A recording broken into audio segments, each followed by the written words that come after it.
public speaking, so bear with me here. Who can hear me in the back? Can you hear me in the back? You good? Okay. So part of the reason why I decided to come out and speak, I don't work for St. Luke's, I don't work for St. Al's, but my thought process is if I don't speak up, then who will? And sometimes it would have been easier to keep my patients slated where they were this morning. It would have been easier just to say, well, Kayla's got it covered or something. But no, I felt like I needed to be here, and I wanted to make my voice heard, and I didn't want to be negligent in my social responsibility to the nurses and those that stood for me and my family throughout this last year. So my name is Dr. Samuel Peterson. I have a master's in oral biology, and I'm a doctor of dental medicine. I'm an Idaho native, and I practice in the Treasure Valley. Whether a dentist or a nurse or a physician or a surgeon, we all take a variation of the Hippocratic Oath regarding the care we will take in the practice of medicine in our respective areas of expertise. In such oaths is a commitment to respect the hard-won scientific gains of those physicians who went before us. And yet, here we sit in an era where trust in medicine and science is being destroyed, if not meticulously dismantled. The current state of affairs regarding the origins of COVID-19, the excessive conflicts of interest, the viable treatments that were suppressed during this last year, the social media censorship of adverse reactions, and this aggressive vaccination campaign have decimated trust in the medical establishment. In such oaths is a commitment to avoid over-treatment, and yet here we are applying a blanket treatment with serious side effects, including death, to an entire population without regard to their unique genetics, underlying medical conditions, allergies, and other risk factors. In such oaths is the commitment to provide informed consent, and yet we are forcing an experimental, emergency-approved vaccine without being properly informed and without consent. One has to have the ability to refuse treatment or it isn't consent. And that includes the ability to say no without being threatened with one's livelihood, income, or ability to eat or have shelter.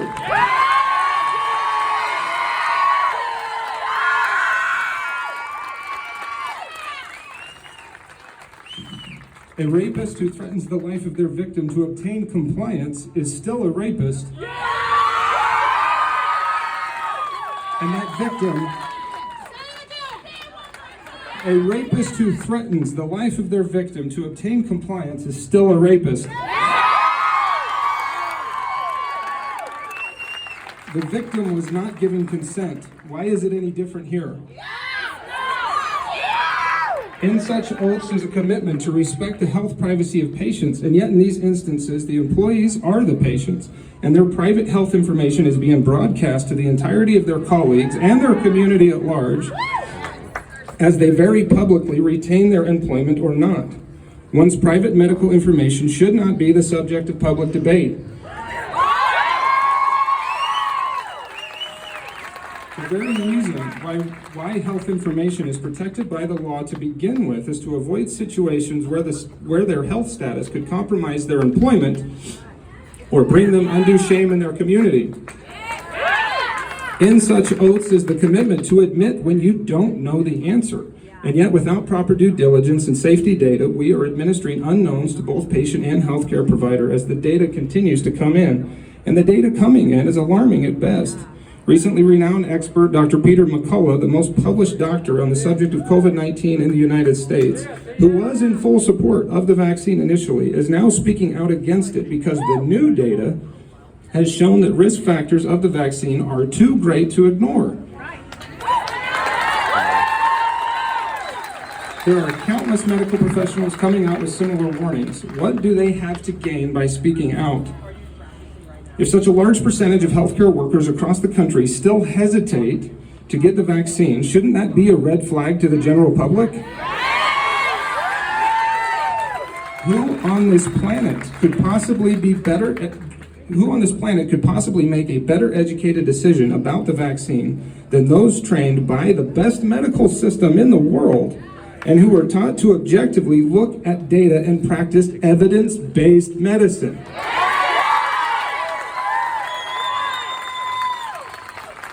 It was only a year ago that all of the nurses and doctors were celebrated for being the first responders in this crisis. Are we now expected to abandon them after they spent the last year on the front lines? No. Does their perspective, their experience, their truth matter? Or was the support just public posturing and empty virtue signaling? They stood for us then, and I stand for them now.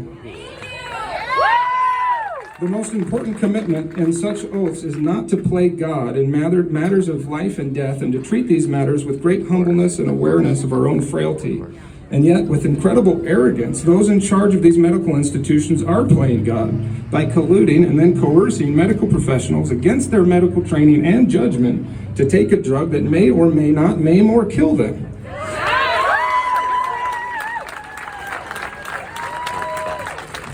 And the edict is signed with a stroke of a pen as though it were Caesar himself signing the proclamation. But how will we feed our families after we have lost our livelihoods, the employees ask. The corporate CEOs may as well respond, let them eat cake.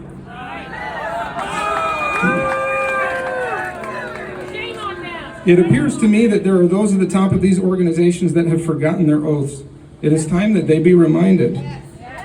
And if they are unable to correct their unethical trajectory, it is necessary, for the sake of all honest healthcare practitioners still out there, for them to step down and out of healthcare as a whole before more irreparable damage is done to the scientific community, the medical community, and to each of us individually in our own communities.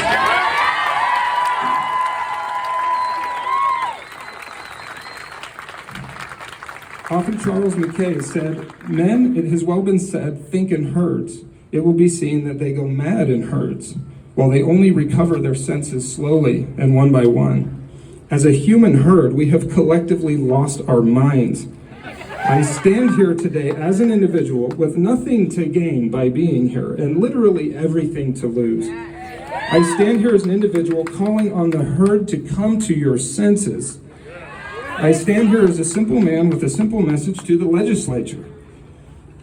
If you will not stand by the people and our individual liberties when we call upon you to do so, then what are we paying you for?" If you will not stand by the people and our individual liberties when we call upon you to do so, then what are we paying you for? Our house! Our house! Do your elected duty or resign so someone else can.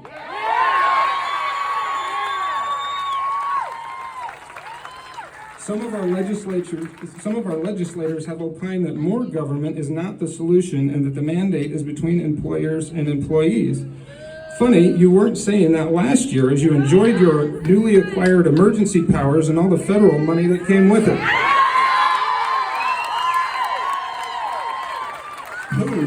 Who I'd like to see are your biggest donors to keep you in office. It wouldn't be the very hospitals that are imposing the mandate or the pharmaceutical companies that back them, would it?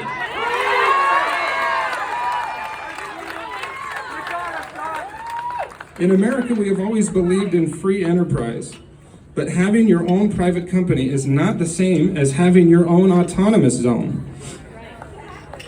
If that company operates on U.S. soil, it is still bound by the U.S. Constitution. This is an issue of freedom, plain and simple. The underlying issue of this entire debate is not whether the vaccine is good or bad, but whether or not an individual has the medical freedom to choose for themselves what they do with and what they allow into their body. I can educate and train and lead my patients by the hand in regards to what treatment I professionally feel is best for their health. But I cannot and should not be able to force any of my patients to do what they believe may not be best for them at any given time. What an individual decides is about the individual and the individual alone. If someone has full disclosure and still wants to take the vaccine, that is their prerogative. If someone wishes to decline or wait for more data, that should be their prerogative. But making top-down decisions and enforcing en masse what some of the top believe is for the greater good is exactly how Dr. Mengele in Hitler's Germany justified the atrocities of the Holocaust.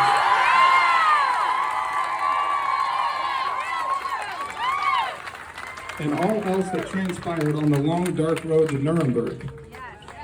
The resulting Nuremberg Code has since that time been an international law to ensure that individuals always have the freedom to properly consent for the treatment to prevent similar atrocities from ever happening again.